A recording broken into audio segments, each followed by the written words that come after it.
Hey everybody, it's Pete A. Turner, executive producer and host of your Break It Down show. I've got William Moore coming up. William Moore is an expert on improving yourself. One of the things we talked about is how do you set up good habits? It's one thing to break habits, but how do you set up and refine and build good habits? How do you measure that?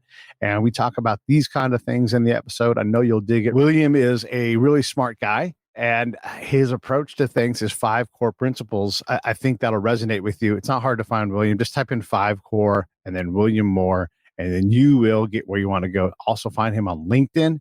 And if you're the kind of person who's like, I need a little bit of structure in my self-improvement, he's a guy that I think you can drive a lot from. I think the world of him, and he's a good dude. Okay, a couple things real quick. Scott and I are riding east right now, I should say, from San Marcos to Miami for the Ride for the Brave. It's our annual fundraising event that we do at Save the Brave. We invented it last year and just started driving. And this year, look how much it's grown. We've got more locations to stop at. We've got an RV instead of just a pickup truck and a motorcycle. We've got, a lot more support, and it's great. It's growing. Help us grow this thing even more. Help us help veterans want to stay alive. Get them on the boat, get them fishing, whatever it is, we're trying to help veterans stay alive. And this is how we raise awareness to end veteran suicide. Is that an impossible goal? Sure. Whatever. We're still going to go out and go do it. We're going to do our damnedest to let other people know about it. How do you help a veteran? Well, listen to what we're doing. Get in work in service of other people. These are the kind of things that we do. Yes, go fishing, have a great time, fellowship, link together. And before someone gets to the end of the rope, reach out. That person that you care about, that maybe you're concerned with, that you're thinking about, whatever it is, reach out then. Grab a hold of them then. Maybe they need the simplest thing. Maybe that day they need a back rub. It's okay to give someone a back rub. Maybe sometime they might need $25. Hell, give them $25 if that's what's going to help ease their pain a little bit. We're trying to get people on the road to wellness. You never know when that person is at the end of their rope. So reach out well before that. All right. Enough about that stuff. Let me just say this. Here comes William Moore. Lions Rock Productions. This is Jay Moore. This is Greg Proops. This is Jordan Harbinger. This is Dexter from The Offspring. This is Nathan This is East. Sebastian Younger. This is Rick Marotta. This is Stuart Copeland. This is Mick Gillette. This is Andy Summers. Hey, this is Skunk Baxter. This is Gabby Reese. This is Rob Bell. Hey, this is John Leon Guerrero. Hey, and this is Pete A. Turner. Hey, this is Will Moore, and you are watching The Break It Down Show. And now, The Break It Down Show with John Leon Guerrero and Pete A. Turner. And I have a plane flying overhead, so it's loud. This is the live side. This is what happens sometimes when you go live. Hey, everybody, just first off, thanks you, Will, for coming on this show. I'm supposed to be promoting this channel more, so make sure you guys go to YouTube, YouTube.com/C/P. Just type in Pete A. Turner and subscribe. That'd be a big help. Hit that reminder button, and then you'll know when we're going live with incredible people like Will. You can always go through our Amazon link to buy things. These are small, simple ways to help support the show.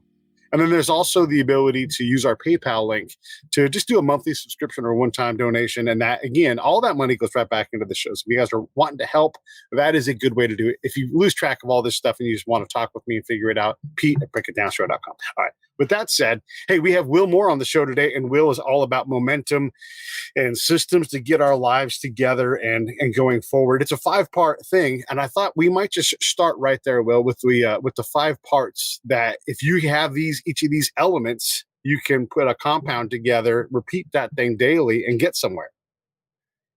That's right. So, we all, it's been a long journey for me. One thing that I've come to realize over time is that we all kind of share, we all do share the same main areas of life. And, I think in this day and age, especially, it's really difficult with just a million things coming at you. With all the technology and the Facebook and the Instagram and the TikTok and the streaming services, what to focus on and what to know kind of what will make you happy. And you're just kind of grabbing all that low-hanging fruit. So to me, I wanted to break it down into a simple, look, these are the main areas everybody shares. You got to continually balance and build momentum in each. So the first one is your mindset, which is probably the most important of all of the 5 cores. It's your essential, your attitude, your perception, your confidence, the way you look at the world. Is the glass half empty, half full? Is your brain working for instead of against you? Is it filled with negative thoughts? Are you a victim that says my brain's broken, there's nothing I can do, hopefully I'll win the lottery one day? Or are you an owner that says, okay, I I know what my strengths are. I know what my weaknesses are. I'm going to outsource my weaknesses and I'm going to focus on my strengths. I'm going to set goals and I'm going to continue to take one step in front of the other every single day, kick ass, take names. Obstacles are temporary roadblocks, and I'm going to fail forward. All right. So that's the most important one is the mindset. And then they all kind of revolve around that. Your next one is your your career and your finances core. This is what most people tend to focus all their time on, or the majority at least, and they neglect their other 4 cores. Yes, it's important. Yes, you want to make sure that you're earning enough money to not be stressed all the time. But once our basic needs are met, what people don't realize is there's not an incremental happiness that's going on there. So it's not like if you make a difference between, call it $100,000 a year and $200,000 a year. If the basic needs and what you want is met versus just, constantly chasing, well, he's got that, I want that. Well, he's got this. So money is a part of it. You want to make sure your needs are met. And then for the career side of it, it's so important to make sure that whatever it is that you are doing, that you are actually enjoying, that you love, that it's taking advantage of your passions, your strengths. Again, you're outsourcing your weaknesses, working around those, and working towards goals every single day, growing, getting bigger, better, faster, stronger. Yeah, let's keep going. I feel like I'm talking. Let's take that right there because there's already a lot of things. I mean, so one of the things that and I think you'll agree with this because you have a lot of people. You have your own show, by the way. We'll talk about that in a minute. But we have a lot of people that are great at these things. And someone like, I'm going to pick on Jocko right now. And he's a work harderer guy. Take accountability and just keep working hard. And if you work hard enough, and if you always just work harder, you will get further down the line. And in a lot of ways, that's 100% true. But it ignores the elegance of getting better at what you're doing.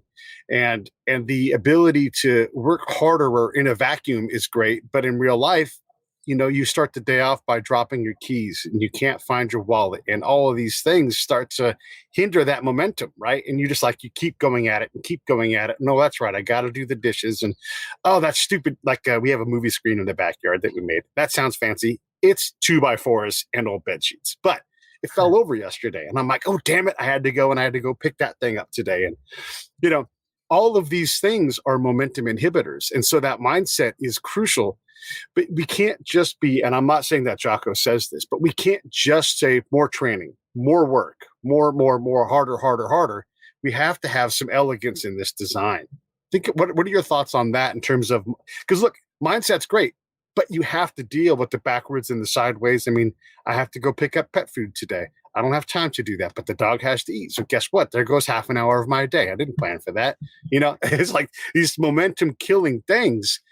And yet getting pet food's important. It's a vital key to the daily process. Okay. I'm going to shut up and let you talk now. No, those are all great points. And the way I'd answer that is it's impossible. I call it firing on all cylinders. When you have all 5 cores going for you and you're basically building momentum in each of them every single day, they all revolve around one thing, which is our happiness. And the more you're able to fire on all cylinders, the happier you're going to be. Now, with that said, you're absolutely right in that it's impossible to fire on all cylinders, quote unquote, every single day.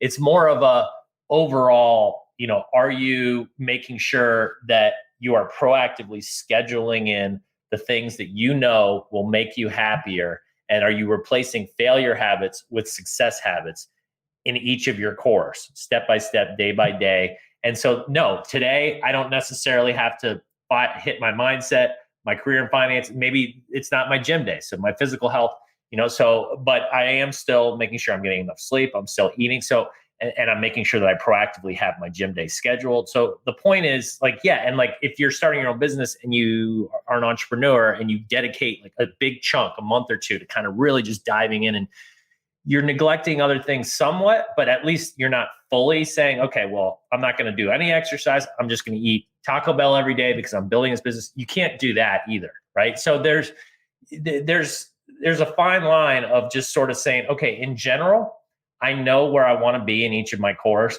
and I'm taking steps every day. And as long as you are doing that and you're not, you miss one day, but don't miss 2, don't miss 3, because then these habits aren't going to form and you're going to stop your momentum for building. one of the things that I'm really big on is the ground truth and the reality of each tactical thing. You have to go out and you have to run your life. That means things like picking up the movie screen, grabbing your keys when they fall, feeding the dog, getting dog food, going to Costco just to get dog food. All of these things are part of your day-to-day tactical life. So you can have this strategic, theoretic outcome based program, where like, I'm not going to eat Taco Bell, or when I do, I'm going to have Taco Bell one meal a month or whatever it is. And you can build this design, but the no shit reality of day to day, like you can build yourself a 35-hour day, but turns out you don't have 35 hours. Right. And so Right. your strategic and your theoretic design of your day to day, what it takes to make sure you take care of your well-being and everything else, it requires something different than what the ground truth authors. It's like, hey, when I leave the house, if I'm out of time, I'm going to go to McDonald's and get a McMuffin and a coffee. It's not that bad. It's a compromise. And then all of a sudden it becomes a norm. Now you're getting lunch and everything, right? So talk a little bit about how do you blend that distance between strategy and actual ground truth tactics, day-to-day things? Well, it's all about habits and routines. I mean, you just said it right there. Like, okay, I get Taco Bell once, and then the second day, oh, well, I haven't had it in a while. I'll get it a second day. And then the third day, then all of a sudden you're starting to form the habit of going to Taco Bell, right? And habits don't care if they're good or bad, helping or hurting us. They're going to do their thing over time. They're going to form who we are. We're running on autopilot, right? Our brain's trying to conserve energy with habits. That's why, 97, some people argue, I mean, there's a little bit of a disparity in there, but that 97% of our actions are basically habit-based, and, up down to, 80%. But in general, the majority of our actions, our brain is trying to conserve energy by saying, okay, we got this one, right? Taco Bell, we went 3 days in a row. I'm not even going to think about it. It's on autopilot. I'm going to go Taco Bell. Switch that with, I'm going to eat a chicken sandwich, or I'm going to eat, a healthy snack that I've pre-planned out, or whatever it is. And then all of a sudden that's the habit. And then that habit's working for instead of against you. So it really is about proactively taking a 10,000 foot step back and saying, okay, what's going on in my life? What's working? What's not working in each of these habits? What's preventing my momentum? How do I replace this particular habit with that one? And that's what I help people do. Yeah, that habit thing. We have a lot of habits that sneak in, and they are attention thieves. TV is one of those. You can have a show. Like I spend time watching TV with my significant other. Not a lot though, right? I mean, if she's watching something, I'll watch with her, but I'm working on my YouTube channel. I'm trying to work on some show aspect, something that I can be halfway present. And while she watches the show, and at least we're in the same room together, we might stop and have a chat. These are some of the compromises I have to make. But if you have shows, like 10 hours a week, unless that's what drives your happiness, that's a habit. Facebook, the endless scroll, to Twitter, all these things that if you're not getting, like, what are you on Twitter to do? Is it part of your strategy, right? That's exactly right. I mean, you got to look at the behaviors. Again, I call them, most people know good, bad habits. I just feel like that's worn out. So failure versus success habits. To me, it's like you keep the habit of overwatching TV. Now, by the way, I love movies. I love TV. I always have. And I feel like, again, it's all about balance. Like I watch a certain amount each night. There's shows my wife and I watch. She goes to bed earlier typically. Then I have usually about an hour to watch what I want to watch. And that's fine. But I also, one of my routines is that as you said, I am productive at night. I always have either my phone where I'm planning out the next day, going through emails that I didn't get a chance to that day, getting them off the table so that the very first thing I do when I start my day the next morning, when my mind is at a peak energy level and I'm super sharp, is not just going through BS emails and stuff. Or I'm proactive. I actually have a night to-do list, literally, where it's like, these are kind of like brainless type activities that need to get done. I'm just going to do them at night when I'm sitting in front of, a show or something. And so to me, that's kind of like I'm habit stacking. It's like I'm still being productive, but then, I got the TV on in the background and, I'm still getting things done at night. And so the key is to just make sure that you're aware of what these things are. Like if it's the social media, it's like, okay, like you said, like, what am I getting from this? Am I doing this because I'm looking for personal development and wellness stuff and I'm getting like good tips that are making me feel better? Or am I looking at Susie and her brand new dress and her perfect skin who's making me feel like shit about myself because I just gained 5 pounds? right? Like teen suicide is actually at an all-time high. And Ugh. social media has been directly linked to it, especially for girls, because they're comparing themselves. And so, yes, that is a huge failure habit. However, social media in general is not evil. It's how are you particularly using it that you need to ask yourself. Yeah, fair enough. And these are good points to bring up the next two aspects of the core is your relationships and your physical health, because these things are, vital to maintaining that mindset. I mean, I battle with depression because of my PTSD. I often have suicidal ideation. I'm not in danger, but I have to manage these things. It's part of my well-being. And sometimes it gets the better of me and I've got to slow everything down and I've got to go for a walk or take a nap or whatever it's going to be, and I have to, my big day plan is totally changed by what happens to my mental well-being. And so part of that whole process is if I get to the gym enough, I have less of those bad days, and if I do these other things and if I spend time investing into my relationship, I'm always happier when I'm around my significant other. There's magic there. And so these are important investments to make in our system. Let's talk a little bit about that. And then the habits that look, I mean, you have a wife, I have a significant other, almost everybody does. It's easy to not maintain your relationship for a day, for 5 days, for a month. And you're like, oh my God, I've not said one nice thing to my significant other in weeks. And it's easy to do with COVID around too, Very easy to do. And even before COVID, COVID's probably a lot of relationships have gone one way or the other, right? It's like, okay, I'm spending too much time with you. I'm sick of you. And then they're not doing the things like you just said that are building a strong, healthy foundation for a good relationship moving forward together. Instead, it's, you suck. No, you suck. No, you stole my toothbrush. No, your breath smells. Right? That's not going to do anybody any good. And you do, just like I was saying earlier, these are habits, like complimenting your significant other, getting in the habit of giving her a kiss, her a kiss in the morning on the cheek, spending 5 minutes with your family. I got 2 small kids and, I make it a point every single morning, no matter how tired I am, to make sure to get up, get out there on the couch and spend 10 minutes wrestling around with them and getting that quality time because I know how much it means to them and to me. It's filling my love tank and theirs. Friends and family relationships, are you just liking somebody's picture on Facebook or are you proactively reaching out to the people that you actually care about? I mean, you can't keep up with everybody, right? But, there's certain, you want to have a certain handful of people that you don't go, oh, shoot, it's been 3 years since I've, I moved away and I moved here from Florida to Chicago. And it was very easy to let certain people go by the wayside.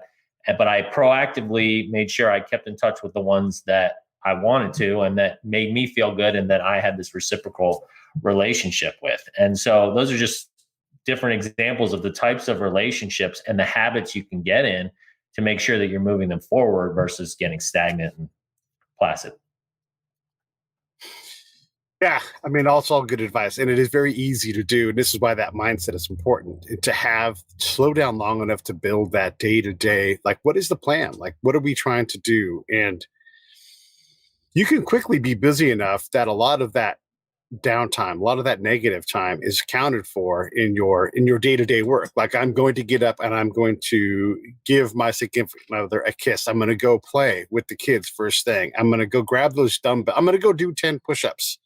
And just instantly start your day off on a better thing. There's a thing that you were saying when I was listening to your show and some of your stuff, and I'll put up the YouTube link here in a second, but we're exposed to so many brilliant minds, people who work with the highest end people, or they are the highest end people.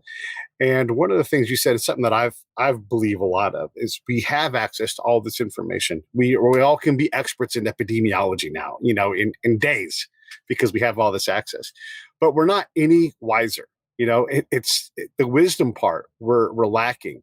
How does, within the 5 cores, where does wisdom development fit in? Like, how do you, because we've got physical, relationships, financial, mindset. I don't hear a wisdom building element in there, but I'm sure that you've got it accounted for. That's a good question. That's one I've never been asked.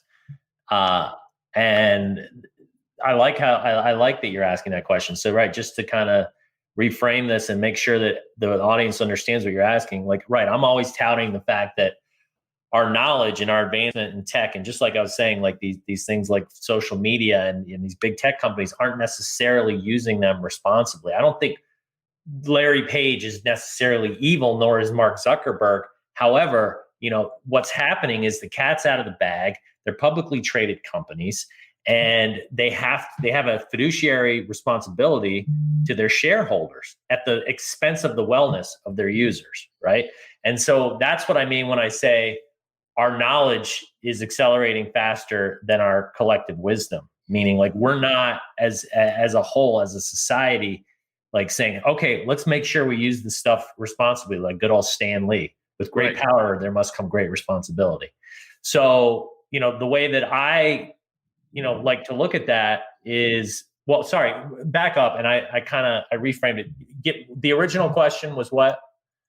How do you fit wisdom building development? Right. With the wisdom, with all 5 of these cores, all of wisdom ties into all, because wisdom is essentially learning what the universal principles in life are, what these I call total truths are that have been around since the beginning of time and are going to be around until we destroy ourselves. And if you try to cheat the system, and if you try to, just say, oh, well, I'll just do it this way and nobody will notice, or I'll get by, you're going the wrong way. And you're not only hurting yourself, you're hurting the planet, the world. You're building negative momentum all around. And so, when I talk about, wisdom, it's like, okay, knowing what you should be doing with your physical health responsibly for your own self, knowing what you should be doing in your relationships, and understanding the habits that are going to not only help you grow, but you're going to also help others, right? So then you're helping the world move in the right direction. And the more you pay these things forward, because like these are the universal truths that life is based on. And if I don't try to cheat the system, and if I act accordingly within them, I will live my happiest life, and I will pay it forward around to others to live their happiest and best life. And the problem is that I see is that that's not happening in general. There's too many people out there just going their own way and being selfish and saying, I'm going to do it this way. It's all about me, which is, it's a human nature thing. So my goal is to collectively get everybody on the same page and say, look, trust me, we get a lot further. We're a lot happier if we do this together versus separate. Yeah, the togetherness thing is bringing up a thought that I've just been developing today. I saw an article in the LA Times. I live in Southern California, and it was an opinion piece, and it said, what do you do with the Trumpites next door?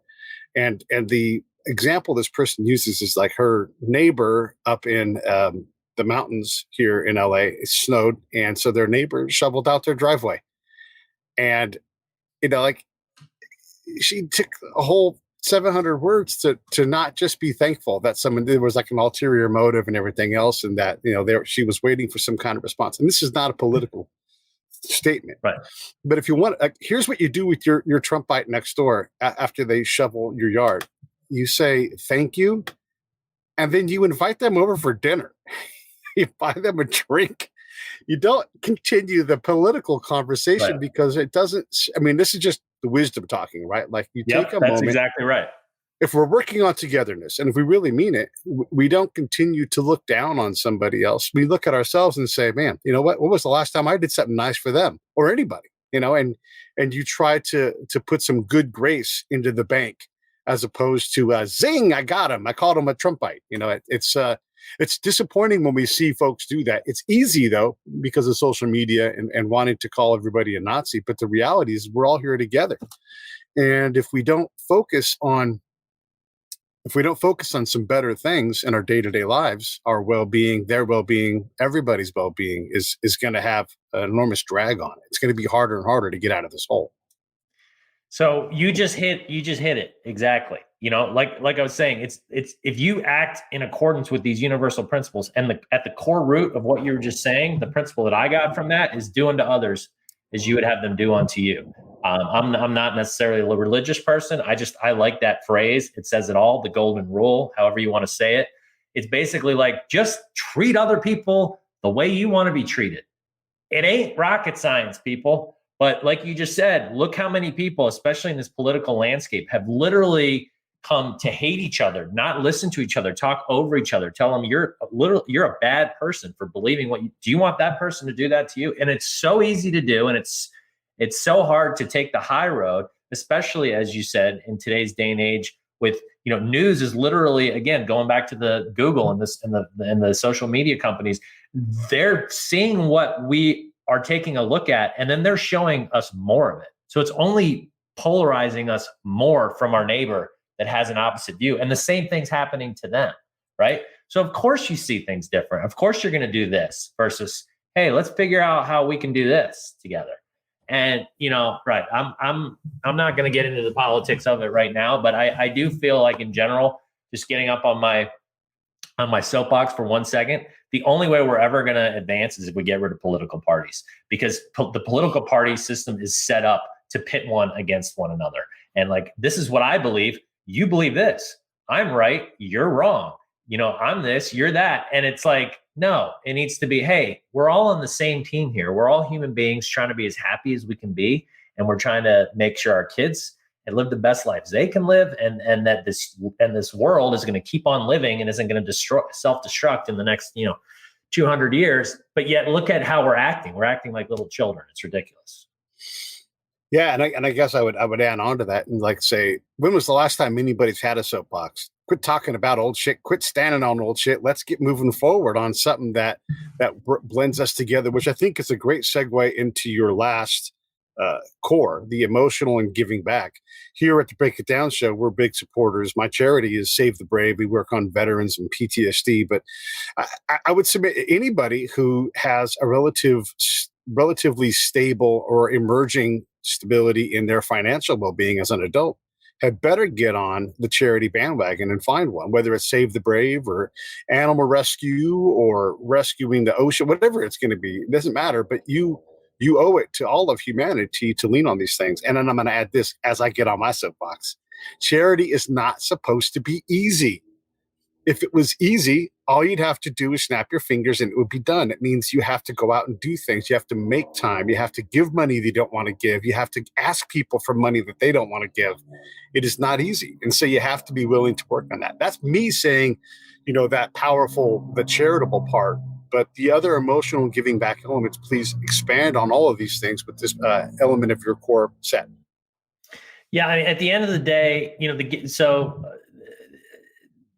is the world what's the world? Let's say the world was at your funeral and it was eulogizing you, right? And it goes, okay, so Will, he kind of sucked. He sucked the life out of just about everything he did. He sucked energy from people. He lied, he cheated, he stealed. Thank God he's dead, because we're so much better off for having him gone. Versus, let me tell you something, this guy came into this world buck naked and afraid, and then he was able to change people's lives. He was able to change the trajectory of the world to move in a positive direction. He contributed to the goodness, to the energy, to the momentum of the world. Thank you, Will. Thank you for being in it. That's obviously an extreme, silly example, but that's my point. Like, so many people don't look at it that way. But what's going to happen is if you live your life a certain way and you get to the end of it, it's like, all right, dude, let's go back to the future. Let's fast forward for a second. Who's going to be at your funeral? First of all, how many people are going to be there? What are they going to be saying about you?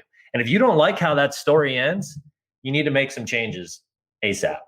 And I'm not just talking about giving back in like, like you said, like writing a check. To me, it's easy to write. I'm at Petco and they say, hey, do you want to put an extra $1 on for the, adopt a pet thing? Yeah, I'll do that. But that doesn't count. Okay. Let me just be clear.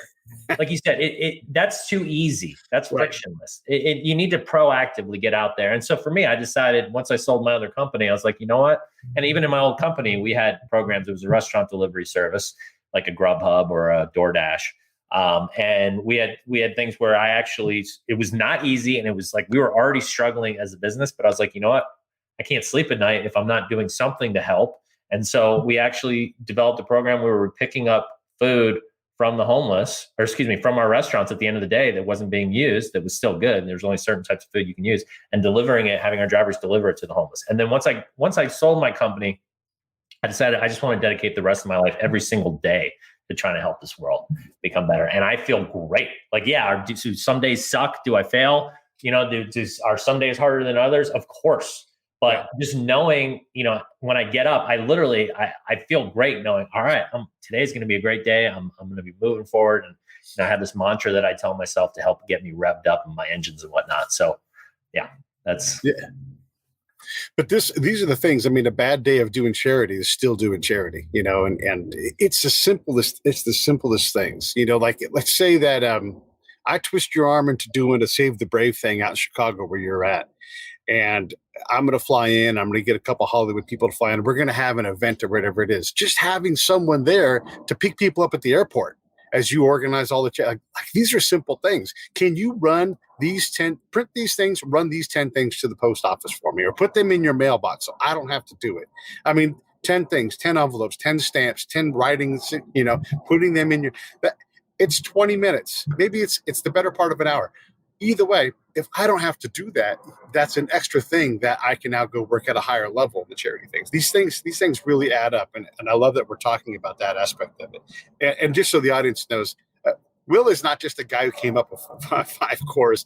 I purposely haven't covered your background a whole lot because there's a lot out there on that. And you guys should go watch all of the other podcasts that are out there that talk about his entrepreneurial success. I mean, he's done this. He has lived it. He's realized all of these things. That's where these 5 cores come from. They didn't just come out of thin air. He's not a 22-year-old fitness model on Instagram. He actually has some credentials. He's a badass and knows what he's talking about. Knows what it takes every day to be a startup CEO, founding guy, and put his feet in the floor and get to work, because that is a hard world. And it's also, and I know you'll agree with this, Will, it's also to be that CEO, founding person who forgets completely about their well-being, personal, physical, family, relationship. Right. And that's why these cores are right there. It's like, yes, I'm going to go start this company, but we're going to do charity. I'm going to love my kids. My wife's going to know it. So talk a little bit about balancing all of these things day to day, because it's one thing to say I have all 5, but it's like, what, again, are those ground truth tactical realities? Right. Well, and then it comes back into, like I said, and so I'm developing an app. By the way, it all started way back when this all started in college. I was suicidal. I was your typical victim, like I mentioned earlier. I hit my rock bottom, and I serendipitously was introduced to this book by one of my professors. It was like, oh, by the way, that I really idolized. He's like, oh, by the way, I read this book called How to Win Friends and Influence People when I was a kid, and it really changed my life. I went right to the library. I read it, and I was like, holy shnikes, we got us something here. And I just started. That was the beginning of me saying, okay, I am going to reinvent myself. I'm going to completely transform. And I just became this insatiable self-help beast. Just started reading self-help book after self-help book, going to seminars, whatever I could do to get out there and start learning, and just taking all these notes along the way, using myself as a human science experiment, what worked, what didn't. And then, I used all these things in my life, and I didn't figure out the 5 cores until later. However, I knew, what was important, right? I knew my physical health was important. So I was going to the gym, I was eating well. I knew how important relationships were. So, but then, to me, it helps to sort of put a spotlight on these things and be like, look, life's not complicated, guys, and is it hard? Like I said, it's impossible every single day to be like, okay, I've got these 5 cores and I hit every single one today, right? No, that's not what I'm saying. What I'm saying is develop an accountability system. And as I was starting to say, I developed one years ago that started with a similar concept to Ben Franklin's 13 Virtues.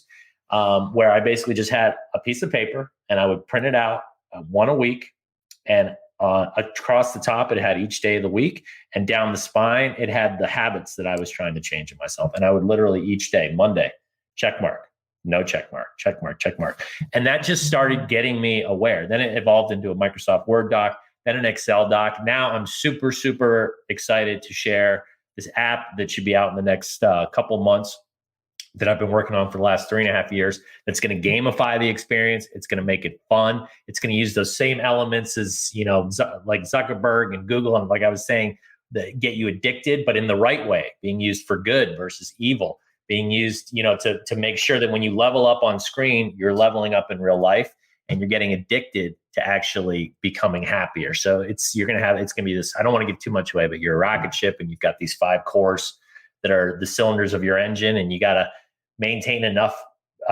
momentum to get off the ground at first. So you start very small. You start with one core, you start with one habit, and then you slowly start adding cores. You start adding habits. You start building momentum. You fly to the next planet, the next galaxy. There's asteroid fields that you're fighting through. You're meeting little aliens along the way, giving you advice. So it's going to be fun. I'm super excited about it. I dig it. What makes a guy that already has too many things to do pick up something like this? I mean, you know how to start a company, but this seems like this is a big thing. And there's a lot of people in this space trying to solve this problem for people. Why this instead of something else?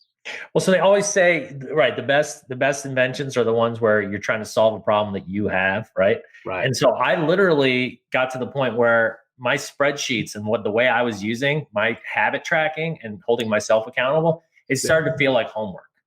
And I went online, or I went and searched the app stores. They have other habit tracking apps, but they're not at all what I'm doing. They felt like homework too. And it's like, oh, it's 8:00. I gotta like click here. There wasn't that reward. There weren't those dopamine hits to want to continue to build progress and build momentum. And that's why it was like, you know what? I need to turn this thing into a game, because I'm a gamer. I always have been. I still, to this day, I want to get the PS5. It just came out, but I'm like holding off until some of the dust settles and more video games are out. But so I was like, I'm just combining two things I love. And I know that the world, games are very, it's been proven science that if you can reduce the friction by making something fun and taking out that whole like, oh, this feels like work or this is difficult element to it, then you're much more likely to succeed. So that's where the impetus of all this, and I'm just super excited about it. Well, it's super exciting. I want to shift over to your podcast, because one of the things that I've learned through my show, and we're coming up on 1,000 episodes now, is I've gained a lot of wisdom. I've gained a lot of fantastic friends, a very powerful network where I can reach out to you, someone who's done incredible things with entrepreneurs. But you wouldn't be the only entrepreneur who I know who's started several companies, And I've learned so many incredible things, patience, everything else. What have you picked up? Because you've done a lot of episodes. You're not, 15 in, you up to 100 or so, right? Yeah. I've been learning. I mean, right. It's been a whirlwind. Like you said, I love, one of the things that I know for sure is that I don't know everything. I don't know anything. Yes. Right. I know some things, right? But when people try to act like I'm the guru for $9.99, you can get the secrets of the universe, just come my way. No. So every day I'm learning, I'm growing. And again, and this goes back to what I was saying earlier. That's part of your happiness. It's not the journey. It's not the pina colada at the end, sitting on the beach where you're like, oh, I did it. No, it's like, you got to enjoy the journey, because take it from me, somebody that actually got that big paycheck, I knew what was coming. And it's sure enough, it was like, okay, this feels great. I'm not going to lie. 10 years of my life just was focused on building this business. I now have a reward from that. I don't have to really worry about money for the rest of my life, which is a great feeling to have. But then it was like, well, now what? It wasn't, oh, how many vacations can I take? Like, you gotta, as human beings, this is how we're wired. You got to keep growing. You got to keep moving. And so I've just found, the more people I can learn from, every time I do one of these podcasts and interview somebody, I am so grateful when I'm able to get a nugget, a piece of wisdom. You asked me a question I've never been asked before, made me think in a different way. And, those are the types of things that I love and make me happy, right? It's not even if you were to say, Will, I'll pay you $100,000 to do this episode today, but it's going to be really boring and you're not going to get anything out of it. I'd be like, well, I'd rather just do it and get something out of it. And I don't need the money. I mean, that's maybe an extreme example. I might take the 100,000, but you get what I'm saying, right? Yeah, I'll take 100,000 every time. Yeah, right. That's just because I need more money. Yes, I understand what you're saying, and money doesn't buy happiness. Money doesn't buy happiness, right? And then there's a point, as you said earlier, there's a diminishing returns where the pursuit of money doesn't start to net the same level of happiness, because you've solved a lot of the money problem. You need to now go and work on those other things like your relationship, and if you want to focus on money, you'll have half removed if you don't focus on your relationship. Like it gets real expensive. When That's you're like, exactly right. you start out in love for the right reasons, and you have to invest in these things. So I totally agree with that. One of the things I've learned too is not that I also don't know everything. Even if I know something, having it from your angle. Like I've heard the 5 core or the 7 practices or the whatever. Like everybody has these things, but their way of explaining it, or they might open a door from another perspective. And I'm like, I never thought about this way. You know, like you create on your Instagram and Facebook, you have a lot of these 2-way kind of statements that you like. I think one of them was, you can't change the people in your life, but you can change the people in your life. Like, oh yeah. Yeah. Like, so you get people thinking about things from a different perspective. And I know I've learned that a lot by just having someone who has approached this problem. You know, I'm always about dials, like a little bit less of this, a little bit more of that, and then flip this switch. Tweaking, right? You got to tweak it. Right. That's a great way. The dials. I like that. Right. You're just constantly trying to get that right frequency.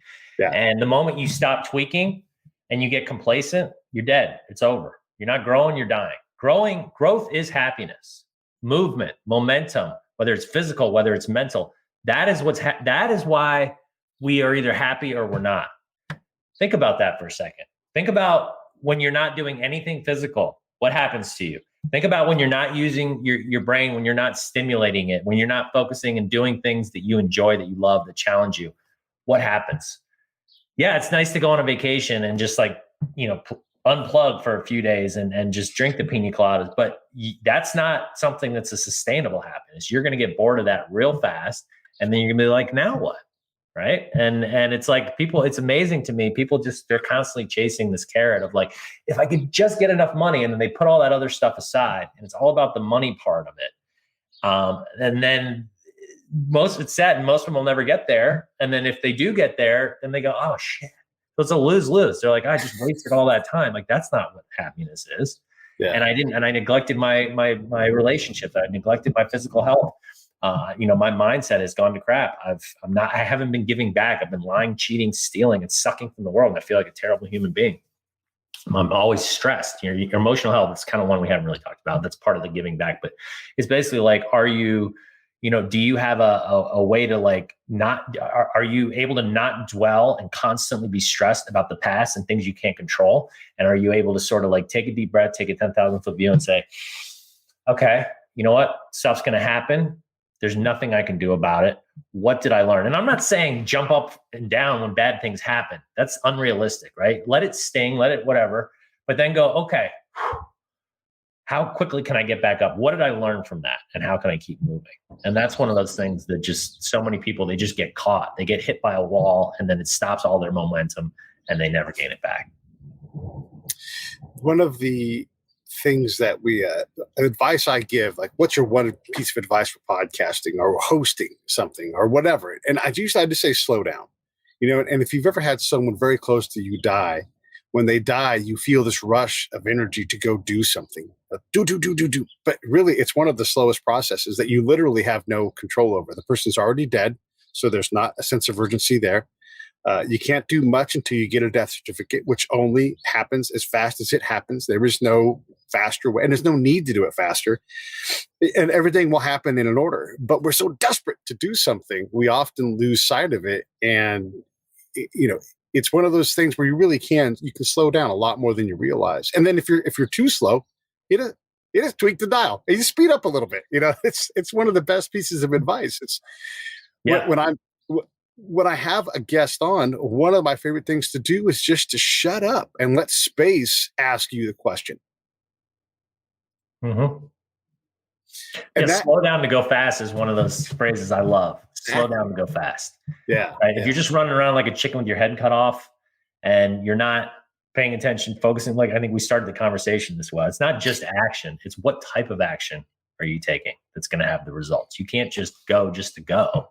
That's not happiness. It's what are these actions I'm taking? And again, to me, it's you got to know what these principles are that are going to make you happy and gear your actions around those. I want to back all the way up to the beginning. You have your 5 cores, and I think you've got it nailed down. It's great. And one of the big things, again, is aligning your strategy and your tactics so that they're tethered and that the tactics advance your strategic goals. I want to become something. I want to improve my financial well-being. What are you going to do? Well, I can't do it at this company that I'm at, or, whatever the hurdles are, you identify those things. And so, we're baited, we're encouraged all day long to open a ClickFunnels and buy a book and get a course and do this thing. And it's just $20. It's just $60. And, Right. And maybe it's the answer, but maybe you have no business doing that. It's not what you really love. How do you get better at refining what it is that you want to do with this strategy? Like, I want to build a strategy to get myself out of this financial hole. My kids are going to graduate high school soon. I don't know how I'm going to pay for college. I can't do it with the job I've got. I'm never going to get promoted here. It's an okay job, but I could replace this job 5 times over, but I don't want to be in the same. Oh my God, what am I going to do? I'm going to become an author. Okay. Goals is the answer. You got to have goals. You got to get specific. And, goals, don't get me started on the educational system. There's another soapbox I could climb on. Part of one of my goals is to revamp the educational system, start teaching stuff like goals in college, emotional intelligence, how to balance your checkbook, basic things that we don't learn in school, how to get along with others, how to have confidence, mindset, these 5 cores basically. And so, it's amazing to me when people write that most people will just go, okay, well, I want to be here and I'm here, but I don't really have a way to get there other than I know I want to be there. And then, like I said, then you're in this like tunnel vision where you're just taking steps every day that aren't necessarily helping you. A lot of times it's actually hurting you. So it's like, again, slowing down to go fast, stepping back, taking the time to say, okay, these are my strengths. These are my passions. These are the things I'm not so great at. But you know what? Everybody's good and bad at certain things. So I'm not going to be ashamed of it. I'm just going to say, let's make sure those aren't part of my daily ritual and routine and what I'm doing every day in my life, right? And then how can I focus on my strengths and my passions? What is it ultimately? Again, if that funeral exercise is a good one, what do I want said about my funeral in each of my cores? What, career and finance, like you're just saying, what do I want said about my career and my finance core at the end of it? He was what? He did this. And starting by actually having a list of your strengths and passions, it's so important because people think they know what they are. But trust me when I tell you, until you put pen to paper and you actually start looking at it, and I do this when I'm coaching people, it's like, okay. And like, it's amazing how many people can only come up with 1 or 2. And then by the time I'm done with them, they got like 10 or 15. And it's like, yeah, look. And you're not taking advantage of these things and you're not utilizing and putting these into your life every day to help you create that momentum. And then it's setting those goals very specifically of like, okay, well, my long-term, ultimately where I want to be the next 3 years, the next 1 year. And then let's break that down into the next 6 months and 1 month and literally then have a to-do list that you prioritize every single day based on all the way going up to that ultimate goal of where you want to be. And otherwise, you're just running around like I said, like a chicken with your head cut off. You're grabbing whatever low-hanging fruits in front of you, and this seems like a good idea. Oh, this seems like a good idea. Oh, this guy just says for $60 I can take his course and no. You got to have a system, you got to have a plan, and you got to have structure, and you got to stick to it. Again, it's a habit, it's a routine, just like anything else. Sticking to your routine every day of doing the things that will propel you forward. One of the examples I use when I have these kind of conversations with people is like they'll say they'll have the strategy part and they'll have the outcomes figured out, and they can quickly jump from outcome to outcome. Like, hey, listen, Will, you and I are going to meet up in Chicago. Then we're going to fly to New York, and we're going to go on a tour for 15 days. We're going to do a bunch of speaking events, COVID safe, of course. And then that's going to lead to us getting booked for DC. And then I'll call my people in Miami, and you can have this conversation with these big concepts, and we can get so excited. We're going to do this for sure. But then you think, okay, well, how am I going to get to Chicago? Okay, you can literally walk across the nation.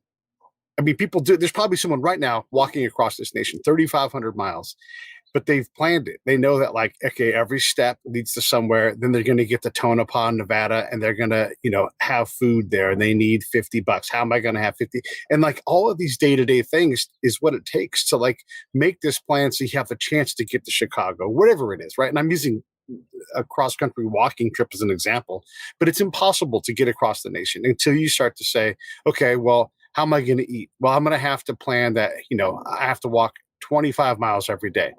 Okay, well, I better get training so my body can withstand that. And then once I get there, I need to be able to buy food or whatever it is, or be provisioned in some way, or I have to throw an event so I can get $25 to get him in. And all these things happen. These are the small things. Yeah, I can go book us 15 events in New York City, but that doesn't mean anything. It doesn't lead to anything because I've ignored giant pieces of this plan. Right. You got to have, again, and to be clear, so people don't get, so some people get too caught up in the minutia and they get analysis paralysis by saying, okay, well, I have to have this. And if everything's not perfect, then, oh, it all falls apart. Why even bother? You're going to fail. The plan's going to change, but you got to have a plan, and you got to book that ticket to Chicago. And then if the airline that morning says, oh, sorry, there's bad weather, you can't get there, what do? You throw your hands up in the air and say, oh, there goes that plan. That 5-year goal is gone now. No, you go, okay, that's an obstacle. It's a temporary roadblock. How do I get around it? Okay, I'm going to book my flight for this time and I'm going to make it happen. And so you just keep moving forward, knowing that there's this thing up here that you're going for. And then whatever you need to do to get there. And if you run into something that you say, oh, this didn't work, then you go the other way, right? And you just got to keep taking action. That's the key. Just keep taking action. But again, not just any action. You got to take action based on principles and based on where you want your goals to be. Action within a design. And then you can make exceptions to that design. I used to say this commanders all the time, your default should be, like, I'm really big on affect over effect. I want a desired emotional response to the stimuli I create, especially as a podcaster. If the affect I create is people press stop and go do something else, I'm not doing my job. So if I can create the affects where I get someone excited, or I have someone have an emotional response, or someone grabs their pen and they're inspired, I want that, because now they're going to come back to get more of those things from me. And that's my design. I can go effect route because I have a lot of shows and I can just blast things out that maybe don't have traction. It's more like spam, but spam works at some level. So you're trying to think of those design elements where I'm going to do this. I can write 15 love letters to someone who doesn't love me. It's not going to make them love me just because I wrote 15 of them, right? I have to create affect. Right. You got to track the goals, and you got to be aware of what's working and what's not working. You can't just, what's the definition of what do they say? A definition of somebody's crazy insanity. Yeah. They just keep doing the same thing over and over. Right. But yet people do it every day, right? They're doing the same things over and over. That they're just treading like a gerbil on a hamster wheel, or a gerbil on a gerbil wheel. Let me jump in here. Okay, so all of these things are awesome, except we're really bad at evaluating our own performance. I did a great job today. Did you? I don't know. Did you? Like, how do we know if we're on the path? I mean, how do we get critical with ourselves? How do we build thick enough skin to have someone outside take a look at us? How do we get courageous enough to give Will money to be my coach? Sure, he started a multi-million-dollar company that he sold and made a bunch of money. And but does that mean he's going to help me? I don't got $2,500. I don't got $10,000. It can cost a lot of money to do these things, So how do we evaluate ourselves? How do we put ourselves in a position to go, I'm not good at doing this. I do need some outside help. Right. So first of all, I actually haven't made a dime doing what I'm doing. I've been doing this for the last years. I don't charge. The only coaching I do is I mentee people that I either have already had a relationship with or have been introduced to me. Obviously, I only have so much time in the day, so I would love to mentor everybody for free. But I'm honing my skills and my craft, and I'm not one of these guys going out there and saying, "Hey, give me all the money in the world because I know everything." I don't want to be one of those guys. I want to be the guy that is honing it and crafting it until I get to the point where I'm like, okay, my system anybody can use, and I'll help you guide through it. And just like you're saying, that's the key. You got to have a system. And it goes back to that app that I was saying.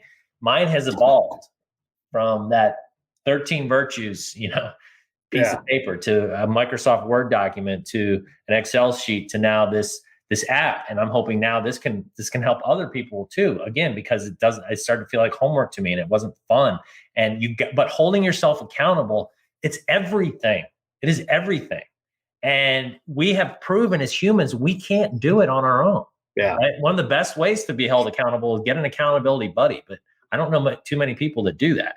My friend and I, my old business partner and I, we do that for each other. Like we talk regularly. We say, okay, this last time we talked, you said you were going to do this, this, and this. Are you doing it? Right. And that's why I have the app, is to sort of help bridge that gap. And there actually will be a social component where you can compare yourself to others, and there'll be that competitive nature of like, well, I want to score the top. I want to have the most momentum points. I want to be, and you start building your rocket ships, the armor and the thrusters, and, you start leveling up. So there's that competitive, like, I want to have ship and stuff. So to me, that's how you do it. You got to have a fun way. You got to hold yourself accountable. And if you're not able to do it consistently, I'm trying to reduce the friction by making it fun for you. Yeah, I love it. It's such great advice. And if you are going to go on these journeys, it is a whole lot easier to have someone, with you or who's been there before. I mean, having a mentor, I think, is probably the best advice I would give my younger self. Go get a mentor. Bug them until they say yes, and keep bugging whoever them are, until you find one. Because my goodness, I would have loved to have learned about entrepreneurship, but that just wasn't really a thing when I went to school. It was a different track. And when I talk to young folks, I go back to my high school every year, and I talk to the seniors. And one of the things I remind them is, don't be in a rush. Your parents want you in a rush because they're goal oriented for you, and you've always known to go 4 years through school. But take classes that you think you might enjoy or are interesting, and see if you get A's, and then follow the A's to where your degree is. And because if you rush, you will work for Will, and then Will pay you the least amount of money I'm not going to use you, but your boss will try to pay you the least amount of money they can get away with, because they can use that money in another part of the business. And then you will drive in the Chicago suburbs. You'll drive for an hour to work every day to go do something, be underappreciated, underemployed, all these things. That's a very common outcome that an adult has, to not have enough money to handle your day-to-day problems, and then have to go through a whole thing like this where you're like, how am I going to fix my life? Let me get this plan. I mean, don't be in a rush. Work on these things up front. I mean, it's such powerful advice. When you were talking about redoing education, really giving young folks a chance to understand that you can design a life. And even if you don't know what you want to do, that's the goal. Let's figure out what I like to do.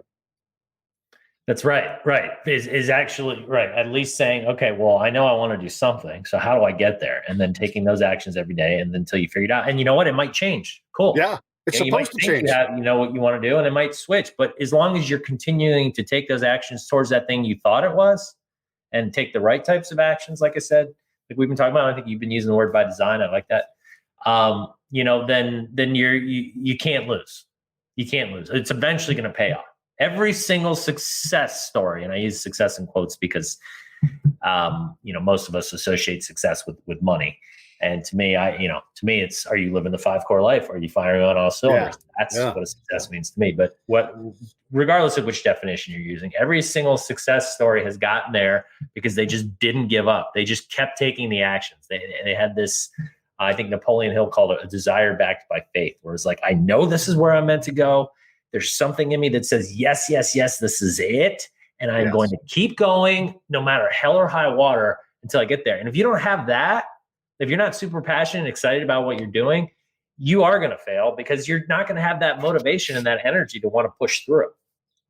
You had a great guest on your show. I can't remember. He was a sports agent, and he had a client like that who ended up playing for the Patriots, and now he's on ESPN. And he's one of those, and this is not everybody's path, but he's one of those guys that says, I'll be damned if I'm going to be damned by this. And he just would not quit. He kept getting better, and opportunities kept falling directly in front of the next footfall. It was not just faith, but blind faith. Like, I know this is going to happen. And again, that may not be how everybody needs to do it. But when you compete to be in the NFL, you were competing against that guy, and he's going to be damned if he's damned by you too. He is going to do this. And so whatever it is that you're doing, you better be pretty far up that hill of nothing is going to stop me. I was talking about being all in with somebody else the other day on the show. And I was talking to Sly Stone, the legendary musician. And one of the things he said to John and I when we first started the show, he's like, if my music isn't good enough, I don't deserve to eat. You are competing with that. Someone is like, I will go hungry before I give this up. I will only get better. And when you realize what all in really is, it's not all of your money. It's not your retirement account. All in can be something a lot heavier than that. I mean, this guy was going to give everything up to get this music out of him. Yeah. Well said. Right.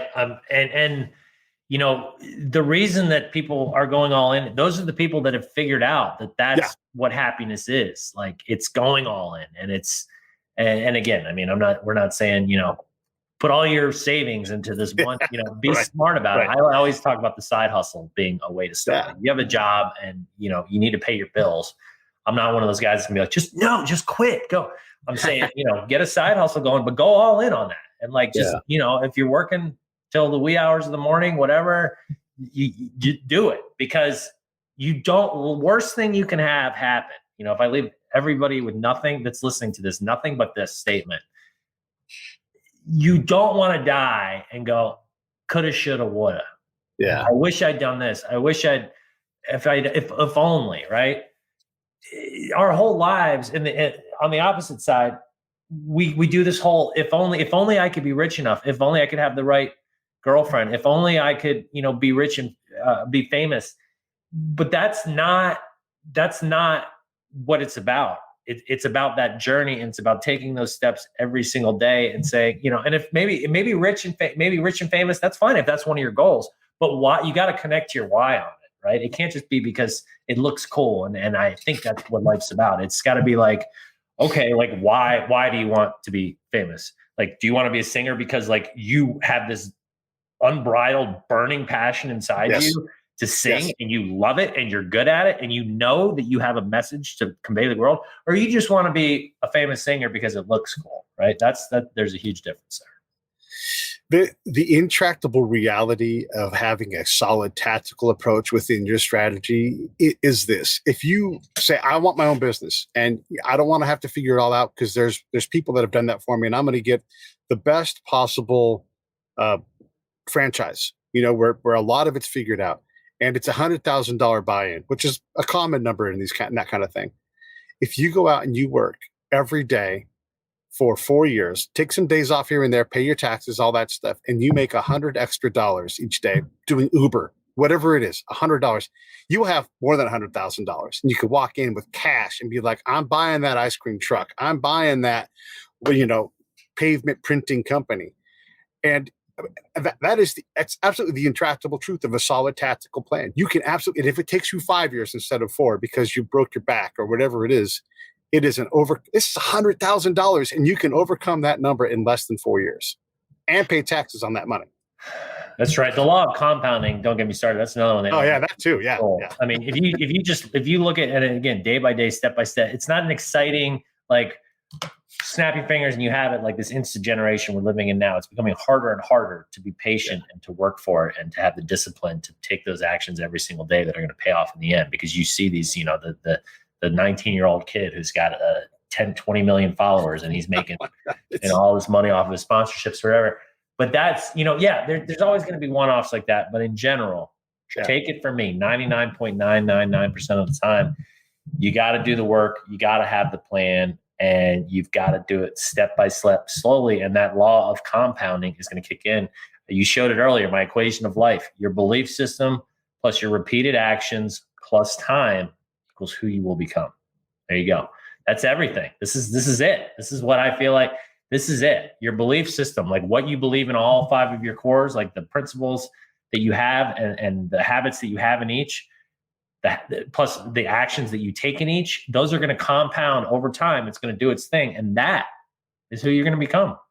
Simple as that.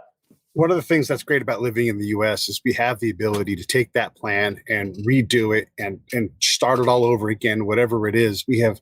There are very few problems for very few people that are insurmountable in this country. I mean, there's people that have severe autism and they can build 6-figure incomes because of their ability to focus and do tasks at a level that none of us can. I mean, I'm talking people that are autistic. There's people that have no limbs that are motivational speakers in this country. It's incredible. Like if you pick a problem that you think you can't overcome, go find someone with a harder problem and you realize all of a sudden, hey, I can whoop this thing. I've had you for about an hour. I don't want to take any more of your time, but no, you're good. It's so great to be able to talk so much, especially in COVID times when it's easy to get down on ourselves. What are the things about all of this little program right here? it's like getting off the wagon when you're drunk. Okay, well, the wagon stops. You just get right back on and you just keep on going. So you have a bad day. That's right. Rejigger the whole thing. You just get right back to it. And, I've got a podcast. I never could have imagined it would be as great as it is right now, but I thought it had a whole lot more money when I started. It's still, though, irreplaceable in my life now. And it's such a wonderful thing. And it's meeting folks like you that make it count. Everybody should definitely go check out Will's stuff here. Let me pull up his website one more time in case you guys haven't seen it. There's so much great stuff on there. He wants to help. That's why he's on the show. Take the quiz, get these things figured out, and get your life going in a direction that you recognize as being good for you, and just stick with it. Stick with it. Don't give up. Will, anything in closing? Well, Pete, I really appreciate this. Is a great interaction, and you I like the way your brain works. You think deeply about things, and you not only listen to what you're being presented, but then you think, okay, how does that tie into something I've heard? And at the end of the day, I always like to say, what is it? Life is difficult, but principles aren't. Like there's only a finite number of principles in the world. And there's a lot of different ways to skin the cat and say things and look at things, like you were using the word by design for your, when we were talking about the other stuff. But if you share the same sort of, okay, these are the principles, this is the root of it, and we're all coming from the same place, it doesn't matter how you get there. You're going to get there. And so, you want to start, where do I currently stand in each of my 5 cores? I got this quiz on my website, the Core Life Evaluator. That'll kind of help give you an idea of at least like, what's the area that I'm weakest in right now? That's where you want to get going on. And you can also sign up on the website for the app when it's available. And I'll send you guys a notification when the app's available in the next couple months. And hopefully that'll help you, and it'll do exactly what I've created it for, which is to gamify, reduce the friction, make it easier for you to want to take the actions that are going to make you a happier person.